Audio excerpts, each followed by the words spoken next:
Feeling nasa Hawaii ang Ella Bell nyo. Dahil dumating na nga tong order ko, Zay, tara samahan nyo akong i-assemble to. Para dyan malingaw si Ella Bell this summer, no? So kung ano-ano na lang talaga yung ginagawa ng Mami Inday. Di lang makadikit sa akin si Ella Bell, Zay. Tingnan nyo yung iyak, parang nag-a-abroad yung nanay. Di ko nga in-expect na kay laki pala nitong nabili ko, Zay. Buti na lang kasya dito sa garden namin. At ito na nga yung kalabasan ng portable pool ni Ella Bell dito sa bahay.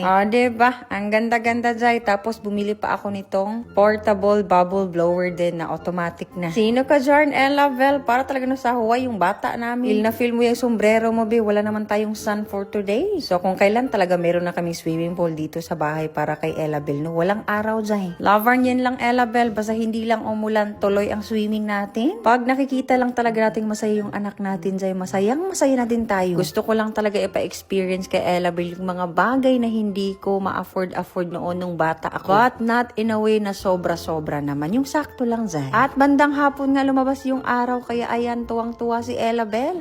Diba? Enjoy na enjoy siya dito sa slides. Siya, see you next time. Bye, be kind.